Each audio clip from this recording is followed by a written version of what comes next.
puso, magsikap ng mabuti at nang kuminhawa tayo. Bagong malaki natin sa mundo at ipamalas ang bagong Pilipino at bagong Pilipinas.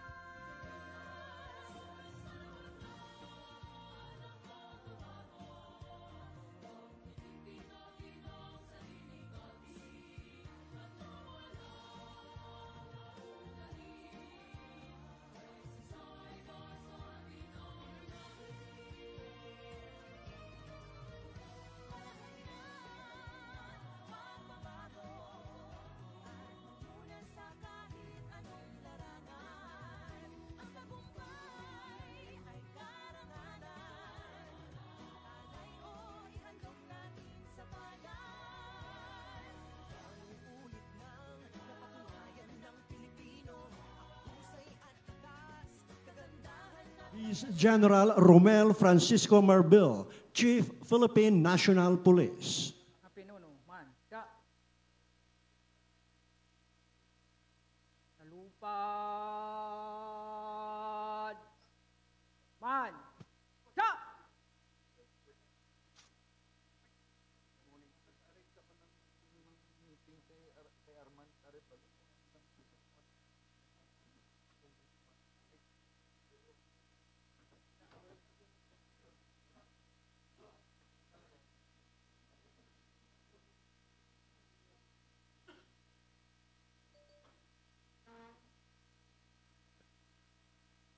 To the Chief PNP and the command group and senior officers, please be seated.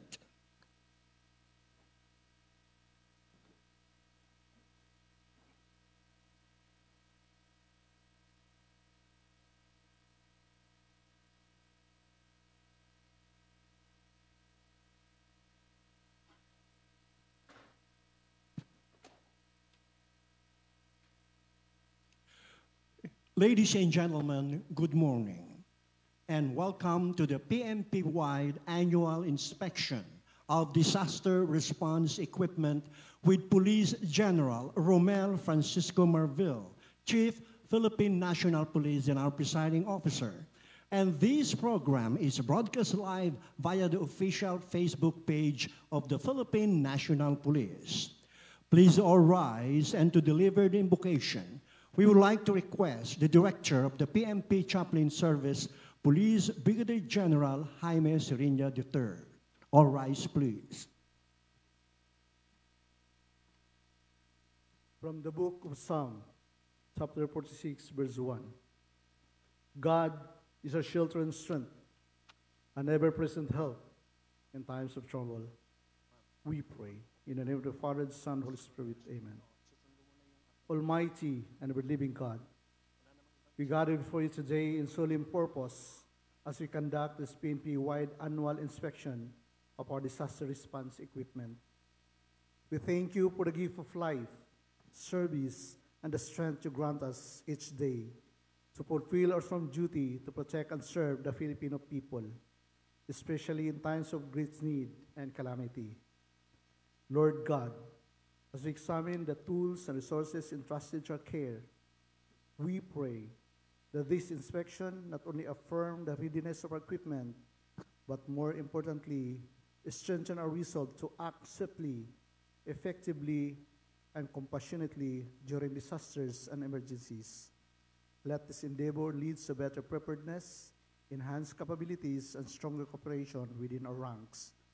For the leadership of our CHIPNP, bless all our efforts today to bring honor to our organization and glory to your name, now as and ever. Amen. Amen. Please be seated.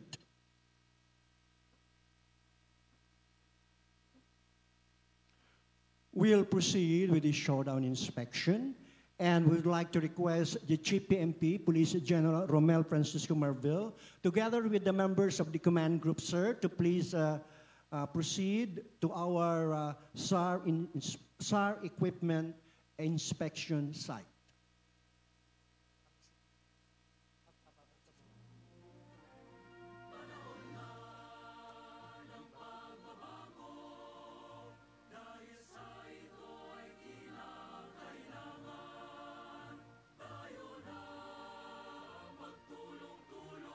May we also respectfully request our senior officers to join the Chief PNP in inspecting the search and rescue equipment, and at the same time, the police regional offices led by their respective regional directors, and NSUs led by their respective directors from SAF, ABSEC, PNPA, and PNTI will simultaneously conduct their own inspections.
Good morning, sir.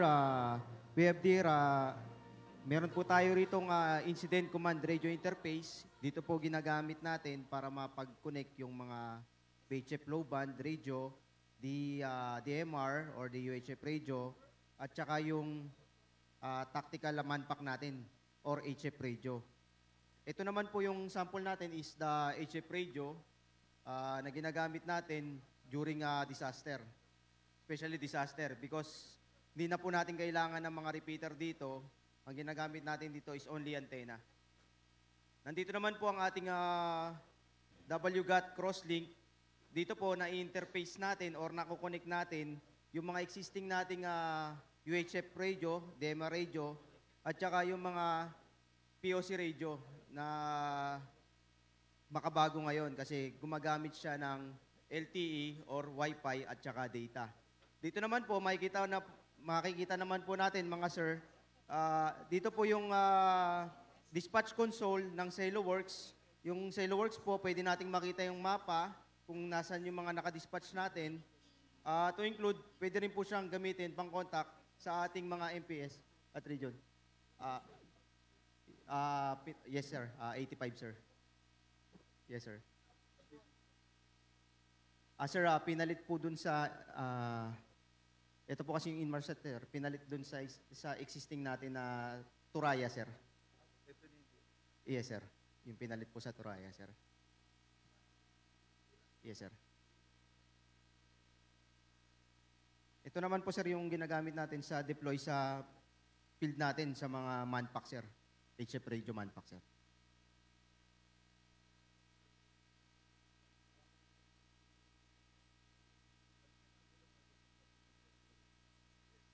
Yes, sir. May mga genset tayo, sir. Generator, tapos gumagamit po tayo ng Starlink, sir, for the fast deployment ng Wi-Fi, sir. Yes, sir.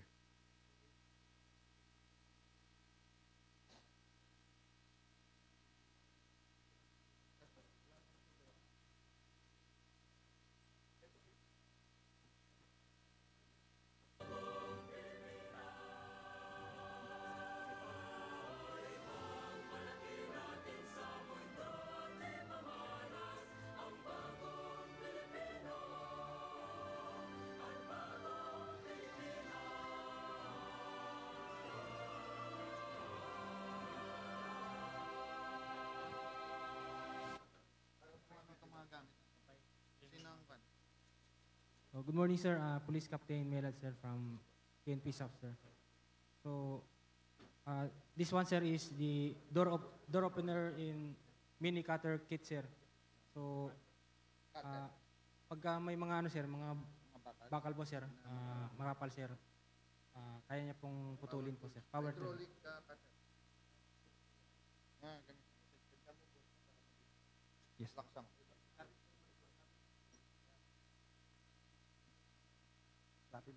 Hello, sir. So, door opener and mini cutter kit, sir. So, ginagamit po yan, sir, pag may mga natrap sa, ano, sir, mga, halimbawa, sir, may mga bars, sir. Ginagamit po yan, sir, pang putol ng mga bakal po, sir. So, this one, sir, is cordless steel rod cutter, sir. Yes, sir. Same din, sir.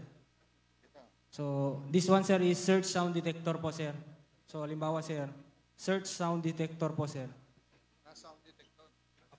Yes po, sir. Yes, sir. Ilalim ng Yes, pag yes, sir. Example, sir, mga collapse structure building, sir. So, may natrap sa, halimbawa, sir, sa room, sir. So, ito, sir, dinidikit sa pader, sir, kung may mga tao na natrap, sir, na bawa, sir, humingi ng tulong, sir, na gumagawa ng ingay sa loob, sir. Naririnig naman, sir, through this headphone po, sir. Yes po, sir. Then this one, sir, is destructive structure searcher po, sir. So, ibuloy na ibuloy ito. yes po, sir. Ganyan, yung camera. Yes, sir. Camera po, sir. Yes, sir. Ano yan, nakokontrol yung dulo Yes po, sir. na mamaneuver niya. Namamaneuver po, sir. Pwede niyang zoom in, zoom out, sir. Left, tapos sa right po, sir. Pwede rin kami plus operation. Yes po, sir. Asan na yung ano? Asan yung pamonitor nyo ng buhay sa ilalim? Wala na. Ano, sir, as of now, sir, na binalik sa, ano, sir, sa supplier, sir, kasi outdated, sir. So, waiting kami sa pag ano ng bagong, ano, sir, yung, yes po, sir. Yes po, sir, life detector po, sir. Sir, emergency light po, sir. Opo, sir. Pwede rin siya i-connect sa through generator, sir, or direct sa, ano, sir, sa kuryente po, sir. Sir. Okay. So, Ito yung ano. May ganito. yes, Oo. Ganito. May ganito. yes po, sir. May binili ko sa Lazada.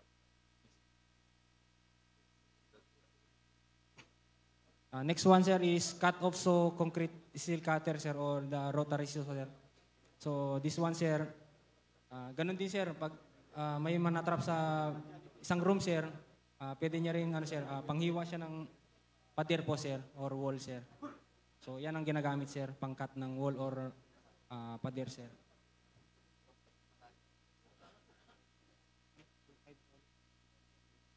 Next, sir, is electric hydraulic rescue tool, sir. So, same lang yan, sir. So, ang ano niya naman, sir, ang purpose niya naman, sir, is pag may mga, halimbawa, sir, mga pintuan, sir, pwede niyang electric hydraulic rescue tools po, sir. Ay, binabasag. Yes po, sir. Palabas ko lang. Paano ko lang. Ito. Ito lang. Ano yan? Cutter spreader. Ito yung pagputol natin. Yes po, sir. Cutter spreader, sir. Pagkasama yan? Ano? Magkasama, sir. So, anong purpose niya?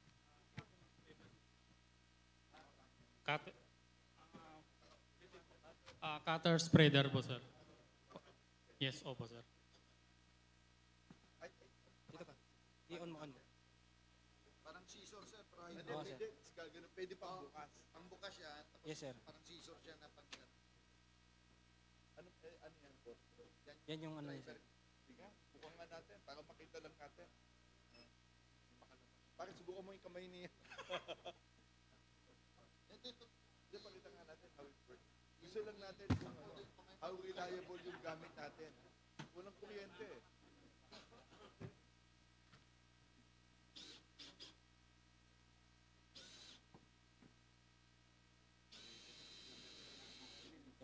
Pambukas po, sir. Mga sa pintuan, sir. Pwede rin cutter, sir. Mga putol, sir. Sa mga pintuan, sir, sa ilalim, sir, pwede niyang... Sabi rin, no? Tahitik na tayo.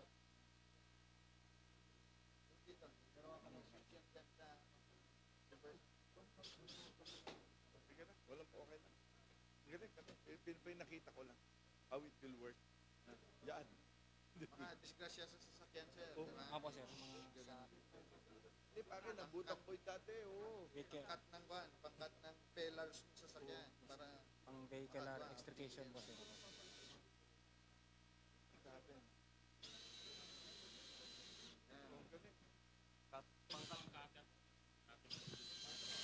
Yes, sir.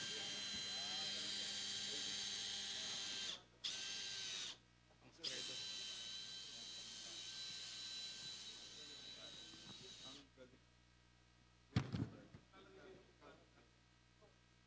Lahat, kompleto. Yes po. Okay. Ayun. Pakita mo na yun. Ano naman? Hydraulic door jump spreader, sir. Yan, same din, sir, pero manual, manual po siya, sir. Opo, sir. Pakita nga ng manual. gamit yung gamit. Manual. Pakita mo, half dito. Pakita mo sa tao natin. Ito. Ito, manual. Yes po, sir. Same lang din siya kanina, sir. Taas mo. Hindi ka naman pala. Malaking tao pala to eh. Pare. Po, sir. Ganun. Yes, sir. Tapos pag cutter naman, sir, ganun lang, sir. Balik mo lang, sir. Mano-mano lang po siya, sir.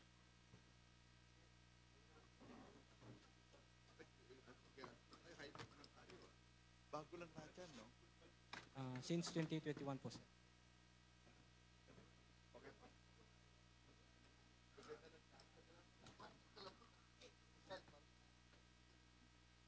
Ano, sir? Collapsible stretcher po, sir. Idol, ito kailangan talaga natin. Pakita nyo, ito yung mga ligis na dapat ilang meron. Ito dapat na binibili.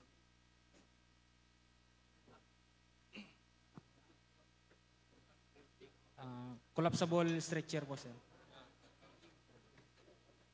High-tech ka. Yan po, sir.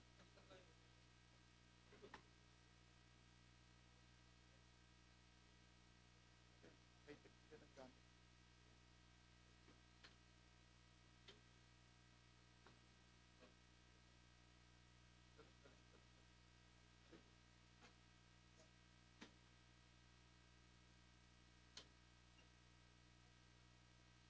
Grabe.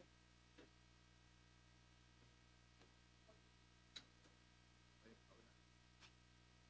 Paano na to? Paano tatayo?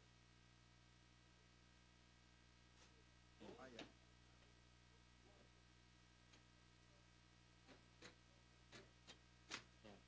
Yan po, sir.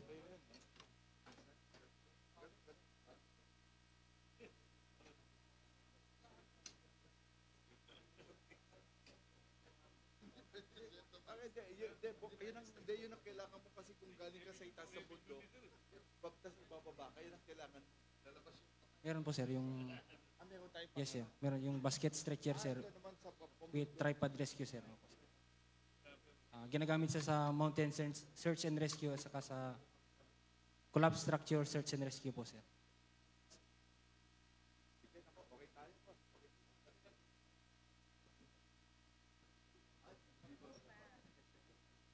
Sir, good morning, sir.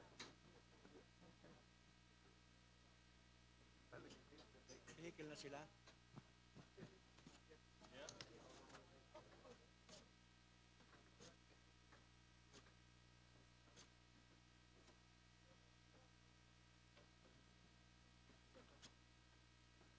Morning, sir. Morning, sir.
Kaluwag.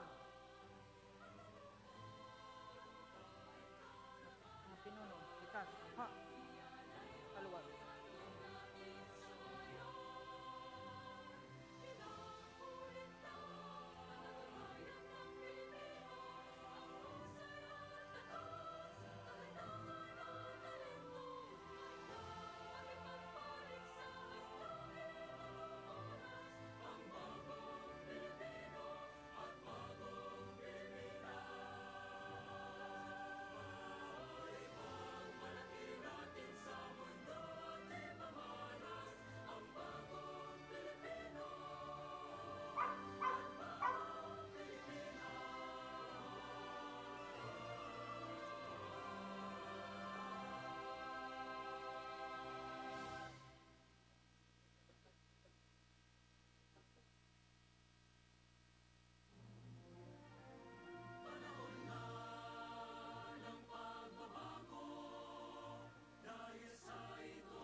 ito ay kinakailangan.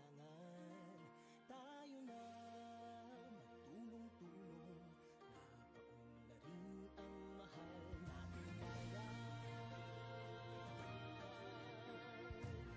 oras, ang bagong Pilipino at bagong Pilipinas. Ipagmalaki natin sa mundo at ipamalas ang bagong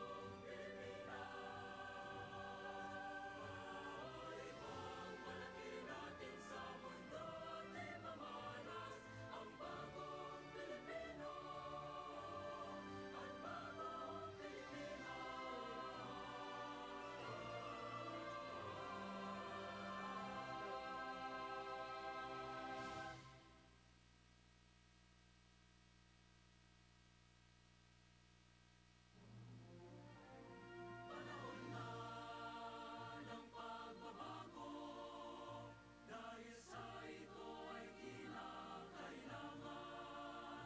Tayo na magtulong-tulong, napaunlarin ang mahal nating bayan.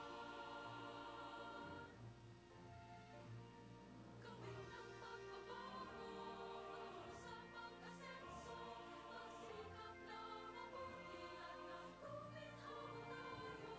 Ipagmalaki natin sa mundo at ipamalas ang bagong Pilipino at bagong Pinuno.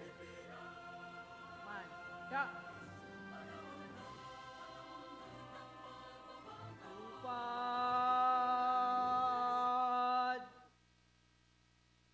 Man. Da.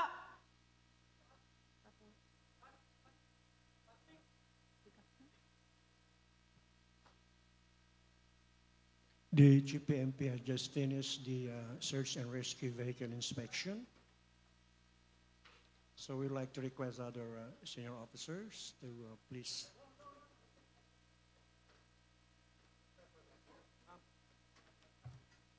May we respectfully request our Chief PNP, the command group, as well as our senior officers here and the regional directors, concerned NSU directors to return to their respective places.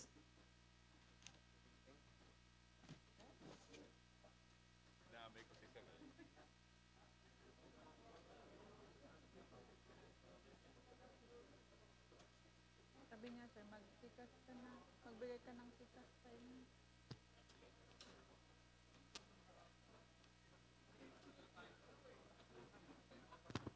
Hindi na. Saan babasahin? Idol, ano yung babasahin?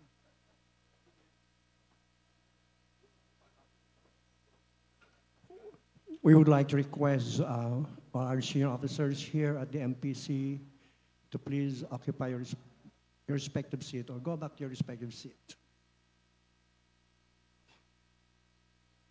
Please be seated, sir.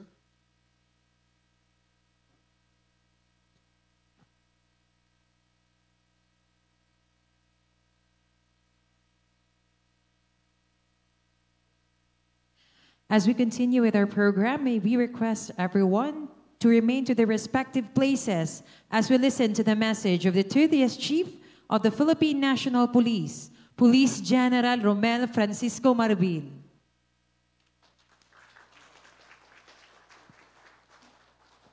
Magandang umaga po sa inyo lahat. Please sit down. To our command group, of course, General na Melencio Nartates, General Robert Rodriguez, of course, nandito po yung ating acting TCDS, si General Patrick Ubingke, at ang Deputy Director ng DPCR who's in charge for the whole preparation natin, si General Roy Parenya. Nandito po yung kanyang kasama doon sa preparation, si General Vincent Ignacio, ang DL po natin, General Villaflor, General Saro Mata, Babagay, Kapoy, and Briton, and everybody else, mga senior officers natin, yung mga tao natin sa ground, at kasama nating mga media. Magandang umaga po sa inyo lahat. No? I just want to, alam mo, yung tinamaan po kami, ng July 16, that's about 35 years ago. That's July 16, 1990, in Baguio City. First class po kami noon. Kasama po namin yan sila. Ito, mga kasama namin, nagkaroon ng earthquake. You know, kala namin mamamatay na po yung mga talagang sobrang lakas ng lindol. Kala namin mamamatay na po kami. So yung nasa formation po kami, hindi ko lang po sasabihin yung pangalan, may isang classmate kami, ang sigaw, magdasal na tayo. Maguguhaw na mo doon, sabi ko, pare. Hindi ba, basta ba tayong tao, hindi pa tayo magmamamatay. But anyway, it's really bad. Talagang, iba talaga yung magugulat ka na walang preparedness. Oh. So after that, ang ginawa ng command, nakita nila ang aming distraction on July 16, they asked yung mga kadete, we are cadets, I'm first class cadets, General Rodriguez, of course, dalawa si General Bink and General Nagtates are both our second class. So we are asked to go out and help yung mga tao natin. Yung mga talagang tinamaan ng bagyo. And ang pinapunta po kami dun sa CESA. Hindi ko alam kung CESA yun. No? But anyway, export processing zone ng Baguio City. Then, gumuho talaga yung isang building. Yung isang tao doon, morbid lang po yung kwento namin na naipit ang kanyang legs. Naipit yung babae. And nobody may alam. So may isang doktor doon na wala kami magawa kasi ang laki talaga yung nakablock eh. Ang ginawa lang natin, request kasi talaga maiipit ang nagsisigaw na yung tao, yung babae. Ang sabi niya, we have to cut the legs. So, yun po, ang ginawa ng classmate ko, tinali yung pinatali sa kanya yung kanyang legs, ang ginamit niya, yung lagari. Lagaring hindi lagaring bakal, lagaring pangkahoy. Kinukwento ko lang kasi hindi tayo prepared. Then after an hour, kita mo talagang tumatapon yung dugo. Namatay rin naman yung tao. And this is state na ito po tayo na hindi tayo prepared. That was 35 years ago. And alam mo, marami pa akong mga karanasan dyan sa disaster na yan. Then when we were in SAF, that's in 2009, Milenyo. Ito talaga yung mga very memorable sa buhay ko. Nandito po ako sa Subic and all our boats was in Subic kasi meron po kaming activity. Ang sabi lang may bagyo na storm na Milenyo. Tama ba yun, boss? Milenyo ba yung 2009? Yung malakas yung tubig? Anyway, that's Milenyo yun, no? Ang asawa ko po, nandito rin sa Rizal. And sabi ng asawa ko, malakas yung ulan dito. Then, yun na po talagang, yung sasakyan namin binaha. Then anyway, to cut it short, dun sa Pasig area, talaga ang flood is hanggang ulo. Marami pong kailangan namin i-rescue. And our boats, na galing pong Subic, we have to transfer it right away. Yun lang nga, napansin namin, dun sa boats na yon, although magaling talaga ginawa ng namin, dun sa boats, yung rubber boats natin, it will not work dito sa mga crowded areas. Why? Kasi puro mga squatter. So, every time na dinadala namin yung mga boats namin, na napapuncture. So, I guess in 2011, we bought po yung, bumili po yung PNP. Hindi pala, that was 2017. 2017 po, kasi napansin namin sa SAF, lahat ng rubber boats natin, pag ginamit natin dito sa urban areas, Pasig, dito sa may Cainta, Rizal, po yung matataas na baha nabubutas yung mga boats natin. So in 2016, 2017, I guess, bumili tayo ng mga talagang malilit na boats, really to rescue. Sabi nga nila, sir, ba't kayo nagpre-prepare dyan? Actually, hindi po talagang trabaho ng pulis po yan. You're not talking about peace and order. Kaya lang, nagiging po natin, bakit natin kailangan merong preparation na to? Because sabi nga nila, pinakamaraming na tao na maaasahan mo pagka-disaster o any is yung mga pulis. Kasi pulis, kahit asa ka pumunta, nandito. Then I was assigned in Region 8. Yun rin po yung nangyari. So napunta po ako doon. Tama-tama, tinamaan na rin sila ng Yolanda in 2012. Diba? Yun po yung, hindi rin sila prepared, yung mga tao doon. Marami po kaming, even yung region, Yung R4, yung logistics doon namatay. Hindi talaga nila alam what to do. Walang boats, wala talaga, walang mga tali. So sabi ko, it's really time for us to prepare. Then yung pinaka-preparation po namin, na sabi ko, na ito po, hindi ko lang ikukwento ko lang po ngayon. Alam mo, dito sa SAF na to, meron silang SAF dati na detector sa buhay. Yung meron tayong big one. Yung nilalagay mo yon, and we can detect po yung buhay. Yun po yung pang-building. And yung nag-operate po kami sa Davao, and we have to look for one fugitive inside the KOJC. We asked the SAF to rent, if you can lend it to us for 1 week. At the end of the day, sabi ng SAF, sir, hindi po gumagana. Yun ang naging problema namin. So, we need to ask yung Bureau of Fire and the MMDA to deliver us yung mga gamit nila. Meron po kaming instrument, ang tawag namin, scanner. They can detect 20 meters below sea level. Kailan lang kailan lang i-detect kung may movement ang tao o wala. 20 meters, makikita mo yun. Pagka red ang tao, ibig sabihin may heartbeat. Pagka gumagalaw may green. Sinubukan namin yun, talagang really work. Kasi tumingin kami kung baka naman yung daga yung nakikita nyo. Kasi pag nilagay mo dito sa lupa, baka daga lang yan. Hindi pwede daga. Subukan natin yung daga o pusa. It doesn't detect. It really detects yung human life. But anyway, ito po yung nangyari sa atin. Kaya nga sabi ko, it's really time for us na hindi lang talaga makita. Kaya ang ginawa namin, okay yan na. Hindi lang po, kanina, kaya nga pinakita namin, hindi lang po namin pinakita, pinasubukan namin. Because we learn our lesson so well, na marami kaming gamit na hindi kami prepared to use. So sabi ko, dapat pakita natin na it worked. Alam mo, malaki na rin yung tulong sa atin na nagkaroon tayo ng election. We bought so many satellite phones. Sabi ko na nga, tama-tama. Satellite phones and yung tawag dyan, VSAT. Ang tawag dyan sa yung Starlink. So, it will really help us. Sabi ko, dahan-dahan natin na kukumpleto yung lahat ng gamit ng mga pulis natin. But with that, nagpapasalamat po ako dun sa mga kasama po natin for the preparation. Pinapakita po natin how prepared we are. Sabi ko nga, pagkatapos nito, sana talaga yung pulis. Dito, marami kayo nakikitang pulis, maaawa lang kayo eh. Marami po dito, last time yung pupunta kaming, nakikita nyo sa TV, ang raming rinirescue ng pulis. Nakakatuwa, pero nakakaawa. You know why? Kasi yung mga pulis natin, they go to mga flooded area without any vest. Lakas ng loob lang.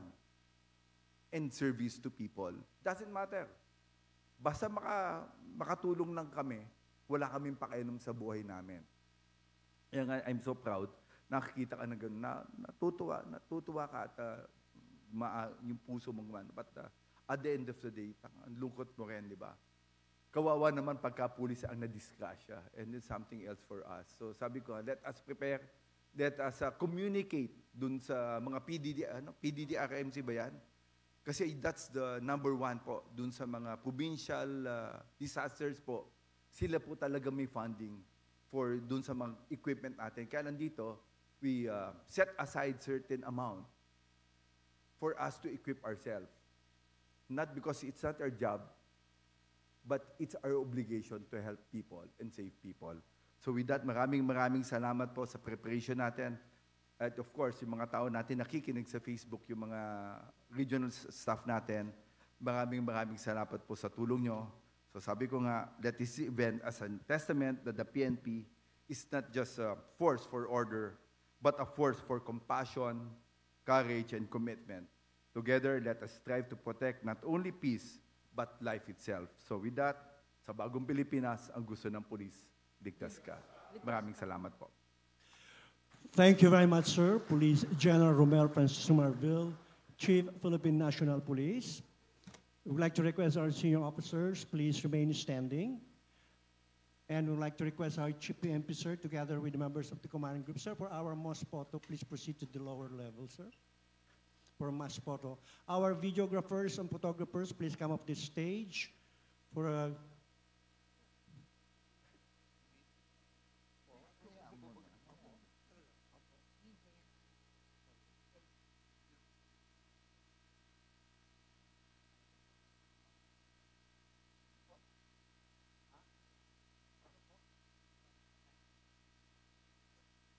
We'd like to request our senior officer at the back, sir. Please compress, move to the center and compress the center, sir. Gumit na po, compress na po tayo, sir, para makunan lahat.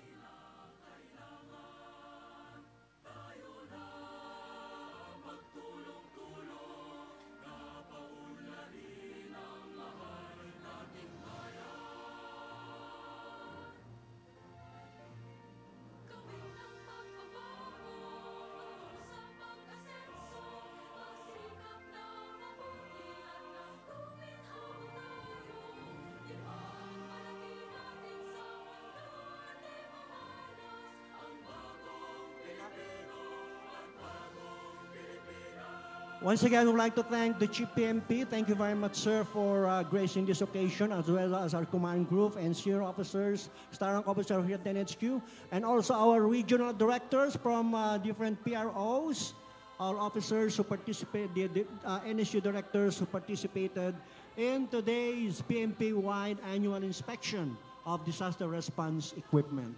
Magandang umaga po, mabuhay ang Philippine National Police. At sa bagong Pilipinas, ang gusto ng pulis